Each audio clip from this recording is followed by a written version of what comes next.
Hi everyone, आइए आज के इस वीडियो में हम क्लास 10th के फिजिक्स का चैप्टर नंबर 3 जो कि विद्युत धारा है, इसका हम लोग ऑब्जेक्टिव क्वेश्चन 51 से हम लोग देखने वाले हैं। ओके, इससे पहले हम लोगों ने पार्ट 1 वीडियो में हम लोगों ने 1 से लेकर के 50 तक हमने इससे चैप्टर से रिलेटेड ऑब्जेक्टिव क्वेश्चंस देखा था। ओके, अगर आपने पार्ट 1 वीडियो नहीं देखा तो लिंक आपको डिस्क्रिप्शन में मिल जाएगा, वहाँ पे जाकर के आप पार्ट 1 वाले वीडियो आप देख लेना। उसमें भी हम लोगों ने मोस्ट इंपॉर्टेंट क्वेश्चंस हम लोगों ने कवर किया था। ठीक है, तो चलिए आज के इस वीडियो में हम क्वेश्चन नंबर 51 से सोल्व करते हैं, चैप्टर नंबर 3 क्लास 10th का। ठीक है, चलिए पहला क्वेश्चन क्या है हमारा, जिन पदार्थों में विद्युत मुक्त रूप से प्रवाहित हो सकती है उन्हें क्या कहते हैं। ठीक है, तो याद रखिएगा, जिन पदार्थ से विद्युत जो है प्रवाहित होती है, यानी कि जैसे आप सूखा लकड़ी ले लो, सूखा लकड़ी से जो है कभी भी विद्युत आप जो है आप प्रवाहित नहीं होगा, है ना। विद्युत धारा कभी भी प्रवाहित नहीं होगा, रुक जाएगा, है ना।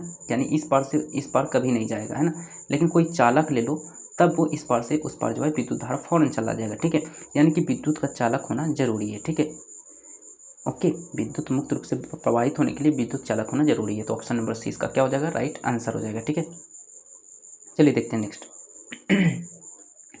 नेक्स्ट क्या है जी, जिन पदार्थों से विद्युत प्रवाह आसानी से नहीं हो पाता उसे कहते हैं, या यूं कह लीजिए कि जिस पदार्थ से विद्युत प्रवाहित होता ही नहीं है, आसानी तो छोड़िए होता ही नहीं है, ये यूं कह लीजिए। ठीक है, तो उसे कहते हैं विद्युत रोधी, विद्युत रोधी, है ना, यानी कि विद्युत का विरोधी, है ना, यानी विद्युत रोधी हो जाएगा। ऑप्शन नंबर ए इसका राइट आंसर हो जाएगा। ठीक है, चलिए देखते हैं नेक्स्ट।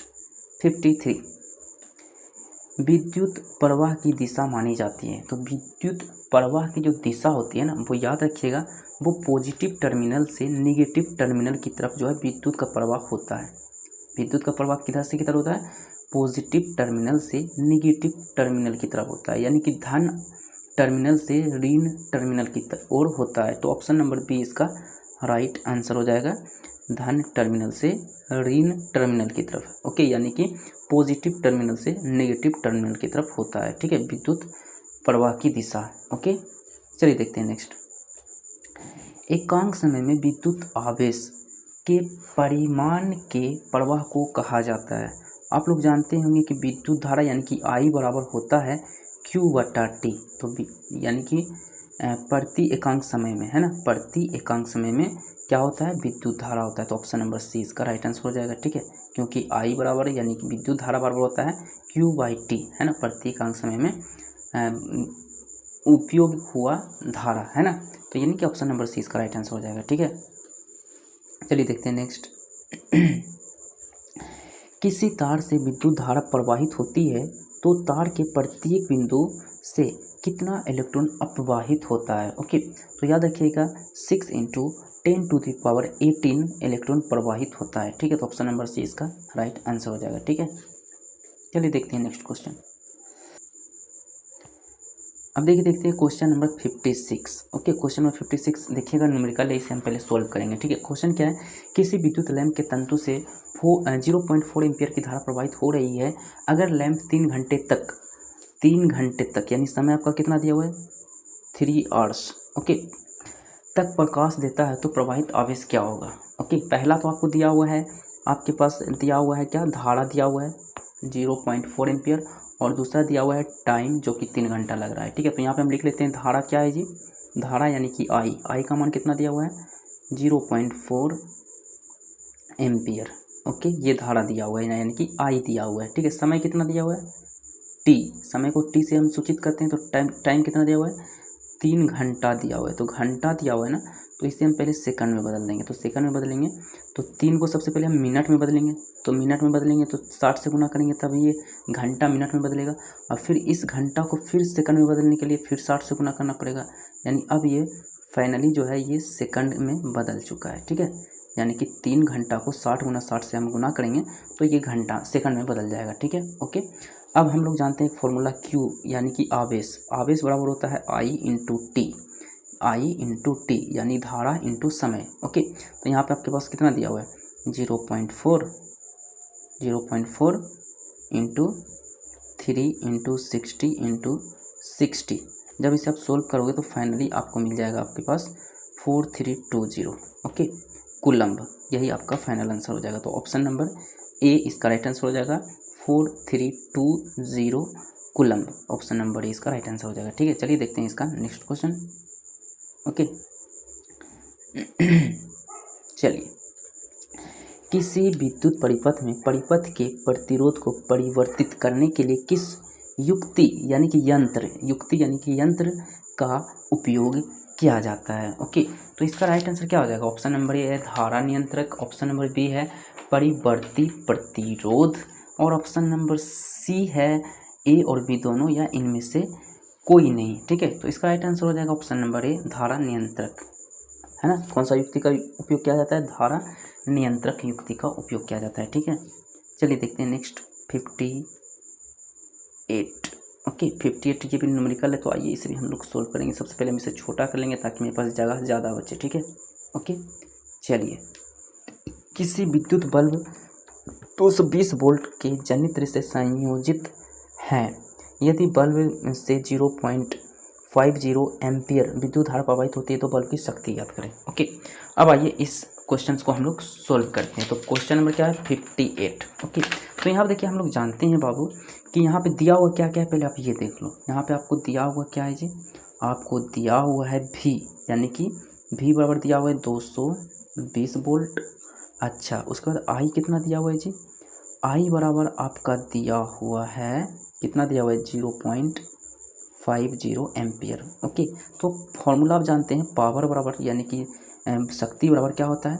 पावर को हम शक्ति को पावर से पावर बोलते हैं, यानी कि P से डिनोट करते हैं। ठीक है, क्या होता है फॉर्मूला? V इंटू आई, यही तो फॉर्मूला होता है ना जी। तो यहाँ पे V का मान दिया हुआ है 220 गुना I का मान कितना दिया हुआ है? 0.50 है ना, 0.50 दिया हुआ है। ठीक है, तो इसे आप लोग सोल्व कर लो। ओके, यही इसका क्या हो जाएगा? आंसर हो जाएगा। तो आइए इसे हम लोग सोल्व करते हैं। ठीक है, तो ये क्या हो जाएगा जी? अच्छा, ये जहाँ पे दशमलव काटोगे तो नीचे आएगा आपका 100। ठीक है, ये कैंसिल हो जाएगा, ये 0 से ये 0, इससे ये 0 कैंसिल हो जाएगा। ठीक है, बचेगा आपके पास क्या? 22 गुना 5, है ना, ये आपका बचेगा। ठीक है, तो 5 दूनी 10, बाकी 1 5 10 1 11, यानी कि 110। तो 110 कहाँ है आपका? 110 है, 110 वाट हो जाएगा। ठीक है, तो ऑप्शन नंबर डी इसका राइट आंसर हो जाएगा 110 वाट। ठीक है, ओके चलिए हम लोग देखते हैं नेक्स्ट 59। ओके, चलिए देखते हैं हम लोग 59। ये भी न्यूमेरिकल है, कोई बात नहीं, ये सभी हम सॉल्व करेंगे। किसी विद्युत बल्ब के तंतु में से 0.5 एम्पियर विद्युत धारा 10 मिनट तक प्रवाहित होती है। विद्युत परिपथ से प्रवाहित विद्युत आवेश का परिमाण ज्ञात करें, यानी कि मैग्नीट्यूड ज्ञात करें। ठीक है, तो यहाँ पे आपके पास क्या दिया हुआ है? एक दिया हुआ है 10 मिनट, यानी कि टी दिया हुआ है आपके पास 10 मिनट, है ना, 10 मिनट दिया हुआ है, 10 मिनट दिया हुआ है समय। तो इससे पहले आप क्या करो, इससे आप लोग सेकंड में बदल लो। तो ये क्या हो जाएगा? 60 से गुना कर दोगे तो 10 गुना 60 कितना हो जाएगा? 600 सेकंड हो जाएगा, है ना जी। 600 सेकंड हो जाएगा आपका टी, है ना। उसके बाद क्या है आपके पास? क्या दिया हुआ है जी? आपके पास आई का मान दिया हुआ है ना जी, आई का मान आपको दिया हुआ है। तो आई बराबर क्या दिया हुआ है? 0.5 एम्पियर, यही मान दिया हुआ है, आई बराबर 0.5 एम्पियर। ओके, तो आप लोग जानते हैं आई बराबर क्या, यहाँ पे क्यू बराबर क्या होता है? क्यू बराबर आई टी होता है। आप लोग फॉर्मूला जानते हैं ना, आवेश बराबर करंट इनटू समय, है ना। तो आपके पास समय दिया हुआ है, करंट दिया हुआ है 0.5 एम्पियर। ओके, गुना समय कितना दिया हुआ है? 600। तो इससे आप गुना करोगे तो यह आएगा आपका 300। ठीक है, यानी 300 कूलम्ब। तो 300 कूलम्ब कहाँ है आपका? ऑप्शन नंबर ए में इसका राइट आंसर हो जाएगा 300 कूलम्ब। ठीक है, चलिए ये सोल्व हो गया। चलिए देखते हैं नेक्स्ट ओके, तो इसका तो आंसर आपको दिख ही रहा है। तो क्वेश्चन पे आते हैं। विद्युत प्रवाहित कर किसी धातु की वस्तु पर अन्य किसी वांछित धातु की परत निक्षेपित करने से प्रक्रम को कहते हैं। तो इसे क्या कहते हैं? विद्युत लेपन कहते हैं। ऑप्शन नंबर ए इसका राइट आंसर। आपको तो आंसर दिख ही रहा था। ठीक है, तो क्वेश्चन आपको समझना है। ओके, चलिए देखते हैं नेक्स्ट क्वेश्चन 60। मैं इसे बड़ा कर देता हूँ ताकि आंसर ना दिखे। आंसर देखिएगा तो आप तुक्का नहीं मार पाओगे, तुक्का भी मारने के लिए कम से कम सीखो। ठीक है, चलिए, विद्युत चुंबक बनाने के लिए उपयुक्त होता है। तो विद्युत चुंबक हमेशा नरम लोहा से बनाया जाता है। ऑप्शन नंबर इसका राइट आंसर हो जाएगा। बहुत ही इजी क्वेश्चन है, बार बार पूछा जाता है। ओके, तो आप ये याद रखिएगा। ठीक है जी, किससे बनाया जाता है विद्युत चुंबक? किससे बनाया जाता है? नरम लोहा से बनाया जाता है। ओके, चलिए देखते हैं नेक्स्ट। किसी विद्युत परिपथ के सतत मतलब लगातार, सतत। तथा बंद पथ को क्या कहते हैं? ओके, ये आपका क्वेश्चन है। तो इसे कहते हैं विद्युत परिपथ। क्या कहते हैं? विद्युत परिपथ, ऑप्शन नंबर ए। ठीक है, चलिए देखते हैं नेक्स्ट। ओके, विद्युत धारा के तापीय प्रभाव का उपयोग किसमें नहीं होता है? विद्युत धारा के तापीय प्रभाव का उपयोग किसमें नहीं होता है? तो इसका आंसर हो जाएगा आपका विद्युत पंखा में नहीं होता है, ऑप्शन नंबर डी इसका राइट आंसर हो जाएगा। ठीक है, ओके नेक्स्ट। विद्युत धारा की चाल प्रकाश की चाल में क्या संबंध है? विद्युत धारा की चाल और प्रकाश की चाल दोनों में क्या संबंध है, ये आपको बताना है। ठीक है, तो दोनों की चाल क्या होती है? समान होती है, याद रखिएगा। विद्युत धारा की चाल और प्रकाश की चाल, दोनों की चाल क्या होती है जी? समान होती है, याद रखिएगा अच्छे से। ठीक है, चलिए देखते हैं नेक्स्ट। 66। किसी विद्युत परिपथ में इकाई धन आवेश को एक बिंदु से दूसरे बिंदु तक ले जाने में किए गए कार्य को मापा जाता है उन बिंदुओं के बीच के विभवांतर से। किससे मापा जाता है? उन बिंदुओं के बीच विभवांतर से मापा जाता है। ठीक है, याद रखिएगा, है ना। जैसे कोई दो पॉइंट है, ठीक है जी, मान लेते हैं विभवांतर है, ए को मान लेते हैं ए पॉइंट से बी पॉइंट तक गया, तो इसका विभवांतर जो होगा, यानी कि जो इन दोनों के बीच जो कार्य होगा, तो इन दोनों के बीच जो अंतर होगा यही होगा इसका कार्य, यानी कि इन दोनों के बीच का विभवांतर ही कार्य हो जाएगा, है ना। विभवांतर ही क्या हो जाएगा? इसका वर्क हो जाएगा, यानी कि कार्य हो जाएगा, याद रखिएगा। ठीक है, तो विभवांतर के कारण होता है। ओके, चलिए देखते हैं नेक्स्ट क्वेश्चन 67। ओके, तो 67 का क्वेश्चन यहाँ पे देखिए क्या है।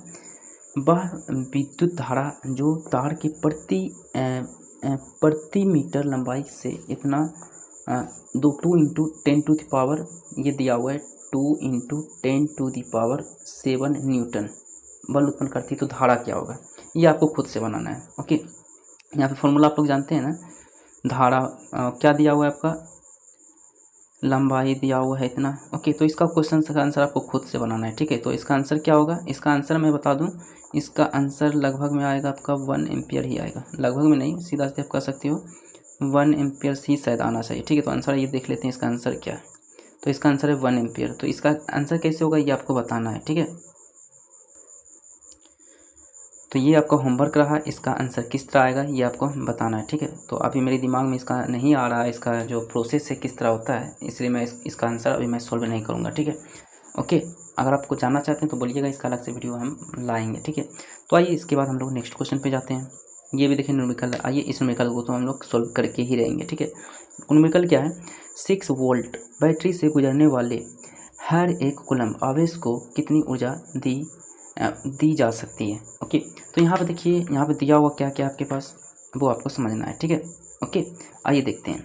यहाँ पे देखिए बोल रहा है कि एक जो है ना बैटरी है, ठीक है, प्लस माइनस हो गया, 6 वोल्ट का बैटरी है। ठीक है, अब इसमें जो आवेश जो है प्रवाहित जो हो रहा है ना, तो प्रवाहित होने में कितना ऊर्जा खत्म होगा। ठीक है, तो यहाँ पे आपका यानी कि कार्य आपको निकालना है। तो कार्य बराबर क्या होता है? आवेश गुना विभवांतर, यानी कि भी, आवेश गुना विभवांतर, यानी कि Q × V, है ना। तो आपका Q क्या दिया हुआ है? 1 कूलम, यानी कि 1 कूलम, यानी कि Q बराबर 1 दिया हुआ है, इंटू विभवांतर कितना दिया हुआ है जी?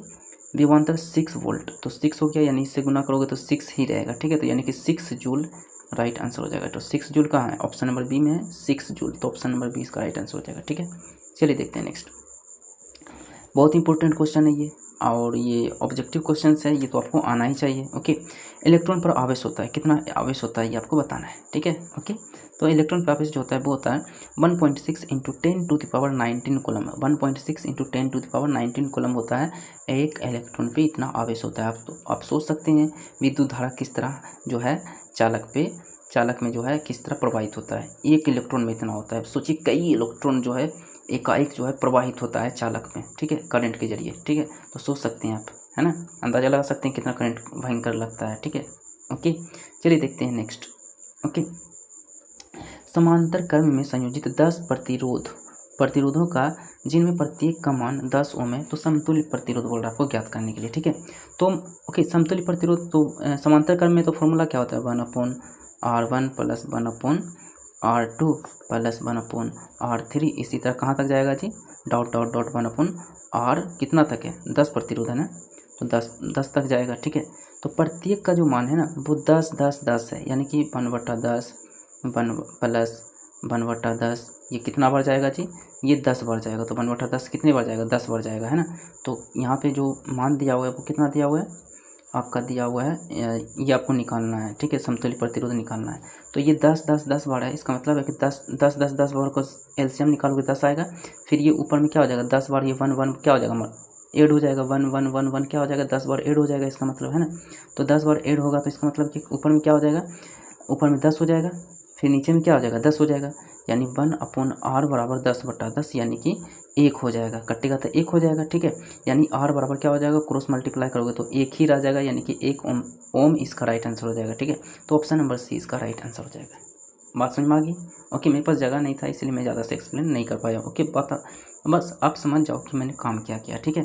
कोई मतलब कोई अलग से मैंने काम नहीं किया जो कि आपको समझ में नहीं आना चाहिए, बहुत ही ईजी काम था, ठीक है। चलिए देखते हैं नेक्स्ट।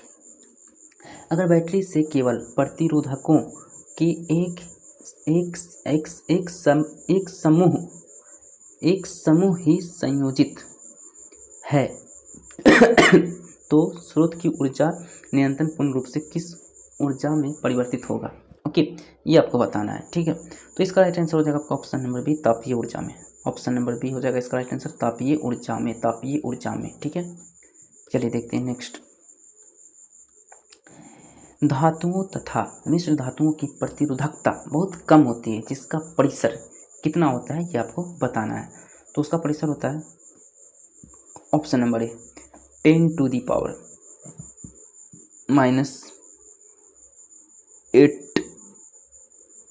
मीटर से 10⁻⁻⁶।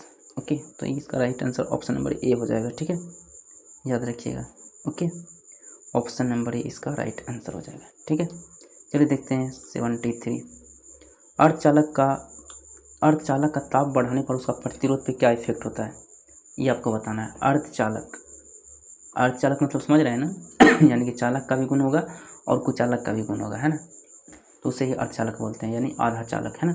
तो उसका अर्धचालक का ताप बढ़ाने पर क्या होता है, तो वो परिवर्तनीय रहता है, यानी कि कोई चेंजेस नहीं होता है।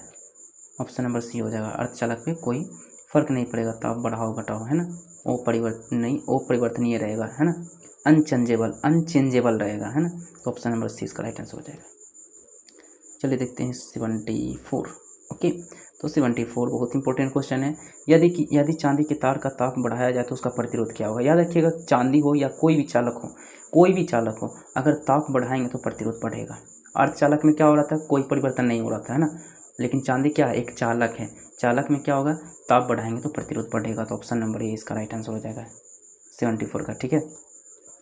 चलिए देखते हैं नेक्स्ट 75। यदि R1 R2 दो प्रतिरोध समांतर क्रम में जुड़े हो तो समतुल्य प्रतिरोध क्या होगा। समतुल्य प्रतिरोध क्या होगा, वो जो है प्रत्येक से कम होगा। तो ऑप्शन नंबर सी इसका राइट आंसर हो जाएगा। अब इसे आप समझो, ऐसे नहीं, आप इसे समझो। जिससे मान लो एक प्रतिरोध दिया हुआ है 2 ओम, ठीक है, दूसरा प्रतिरोध दिया हुआ है 3 ओम। तो समांतर क्रम की बात हो रही है ना, समांतर श्रेणी में, ठीक है। तो क्या होता है समांतर श्रेणी फॉर्मूला 1/r = 1/r1 + 1/r2, है ना। तो इस प्रकार ये फॉर्मूला आपका होता है। 1 मिनट अच्छे से मैं आपको दिखा देता हूँ, मैंने अच्छे से नहीं लिखा यार, आपको अच्छे से मैं समझा देता हूँ इसके बारे में, ठीक है। ओके, चलिए 1/r1 + 1/r2 यही फॉर्मूला होता है ना। तो r1 की जगह क्या रखोगे, 2 रखोगे, r2 की जगह क्या रखोगे, 3 रखोगे।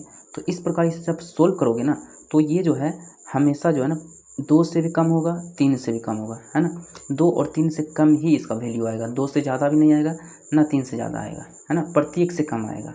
ओके, ये आप याद रखिएगा, ठीक है। ये सब इसका निकाल लो। 1/r = क्या है, इसका एलसीएम आ जाएगा 6।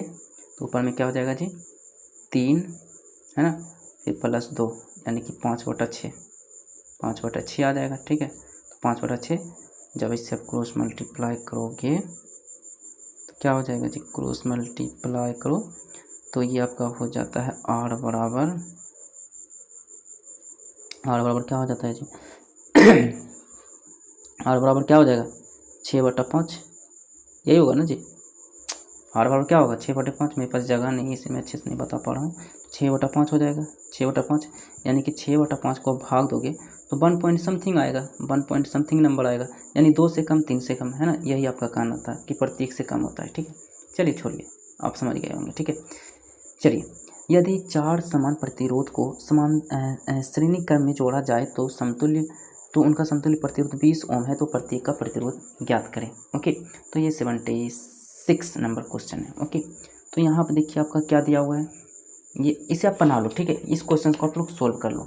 ओके, तो यहाँ पे हम श्रेणी क्रम की बात हो रही है। ठीक है, तो R बराबर क्या होता है R1 + R2, इसी तरह ये कहाँ तक जाएगा जी, 4 है ना, तो पूरा लिख ही लेते हैं, 4 को तो है ही, ज़्यादा तो है नहीं जो कि डॉट डॉट डॉट देंगे, ज़्यादा रहता तब ना डॉट डॉट देते हैं, तो 4 को है तो लिख ही लेते हैं, R3 + R4।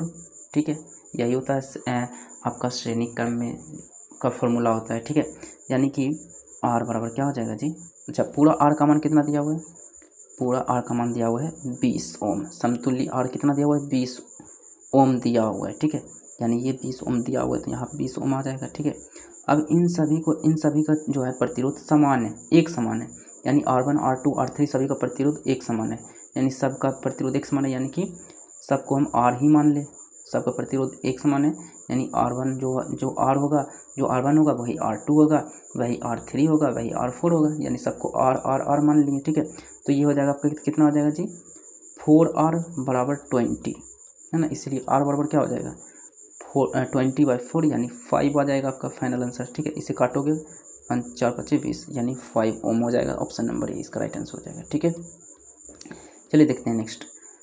ओके, 77। ओके, धातुओं में धारावाहक होते हैं, धातुओं में धारावाहक कौन होते हैं, तो धातुओं में धारावाहक मुक्त इलेक्ट्रॉन होते हैं, है ना, धातुओं में धारावाहक कौन होते हैं, मुक्त इलेक्ट्रॉन। मुक्त इलेक्ट्रॉन किसे कहते हैं पता है आपको, जैसे चालक है ये, मान लो ये दिया हुआ है आपका लोहा दिया हुआ है ना, तो इससे करंट क्या होगा, तुरंत इसमें करंट आ जाएगा, है ना, यानी कि इसके अंदर पहले से ही मुक्त रूप से इलेक्ट्रॉन जो है मौजूद होता है, मुक्त रूप से, है ना, आप इसमें नहीं डाल रहे हो, उसमें ऑलरेडी पहले से इलेक्ट्रॉन मुक्त रूप से मौजूद है ना, यही आपका यहाँ पे ये क्वेश्चन है कि धातुओं में धारावाहक कौन होते हैं, तो इसके अंदर उपस्थित मुक्त इलेक्ट्रॉन। ओके, चलिए देखते हैं नेक्स्ट। 78 एक पहले इसे हम और ऊपर कर लेते हैं, यूनिकल इसे बनाना पड़ेगा। एक बल्ब से 1 मिनट में, यहाँ पे क्वेश्चन थोड़ा सा मिस्टेक हो गया, एक बल्ब से 1 मिनट में कर दीजिए, एक बल्ब से 1 मिनट में 120 कूलम्ब आवेश प्रवाहित हो रहा है, तो विद्युत धारा का मान क्या होगा, ये आपको बताना है। ठीक है, तो यहाँ पर समय कितना दिया हुआ है 1 मिनट, है ना, तो इस मिनट को आप क्या करो सेकंड में बदल दो, तो 60 से आप क्या करोगे गुना करोगे तो क्या आ जाएगा 60 सेकंड, ये आपने क्या मिनट को सेकंड में बदल दिया। ठीक है, तो यहाँ पर देखिए आपका क्यू कितना दिया हुआ है, क्यू दिया हुआ है, आवेश जो दिया हुआ है वो 120 कूलम्ब है, तो 120 कूलम्ब हो गया। ठीक है, ओके, यानी अब हम लोग जानते हैं फॉर्मूला I = यानी कि धारा = करंट = होता है Q/T, यानी आवेश बटा समय, तो 120/60 हो जाएगा, यानी इसे कैंसिल करो 2 आ जाएगा, यानी 2 एम्पियर इसका राइट आंसर हो जाएगा। तो 2 एम्पियर कहाँ है, ऑप्शन नंबर बी इसका राइट आंसर हो जाएगा 2 एम्पियर। ठीक है, चलिए देखते हैं नेक्स्ट क्वेश्चन नंबर 79। ओके, किस उपकरण में धन और ऋण का चिन्ह नहीं होता है। ओके, तो इसका राइट आंसर हो जाएगा आपका ऑप्शन नंबर सी, कुंडली में। कुंडली में क्या होता है, धन और ऋण कोई भी जो है आवेश जो है नहीं होता है, चिन्ह नहीं दिया हुआ होता है। ठीक है, तो ऑप्शन नंबर सी इसका राइट आंसर हो जाएगा कुंडली में। ठीक है, ओके, चलिए देखते हैं नेक्स्ट क्वेश्चन। लंबाई बढ़ने से तार का प्रतिरोध पे क्या इफेक्ट होता है, बढ़ता है, घटता है या कोई परिवर्तन नहीं होता है। ओके, तो याद रखिएगा लंबाई जितना बढ़ाएंगे प्रतिरोध उतना ही बढ़ेगा, ऑप्शन नंबर ए इसका राइट आंसर हो जाएगा, लंबाई बढ़ाने पर प्रतिरोध बढ़ेगा। ठीक है, चलिए देखते हैं question number next and last है शायद। ओके, इसे आप लोग देख लेते हैं। ठीक है, यदि 5 समान प्रतिरोधों के समांतर क्रम में जोड़ने पर उनका समतुल्य प्रतिरोध 10 ओम है, तो प्रत्येक का प्रतिरोध ज्ञात करें। ओके, ये आपका क्वेश्चन है। ओके, तो यहाँ पे समांतर क्रम में तो फॉर्मूला हम लोग जानते हैं 1/r = 1/r1 + 1/r2, है ना, इसी तरह ये जो है कितना है जी 5 है ना, ये देखिए 5 प्रतिरोध है समान, है ना, तो इसे हम पूरा लिख लेते हैं, 5 तो है ही, 8 जाएगा, है ना, 1/r4 फिर प्लस 1/r5, ये 8 गया। ठीक है, तो अब देखिए यहाँ पे दिया हुआ है तुल्य प्रतिरोध, यहाँ दिया हुआ है 10, तो यानी R की जगह पर यहाँ 10 आ जाएगा। ठीक है, है ना। अब यहाँ पर देखिए सभी का प्रतिरोध जो है ना एक समान है ना जी, सभी का प्रतिरोध क्या है, एक समान है ना।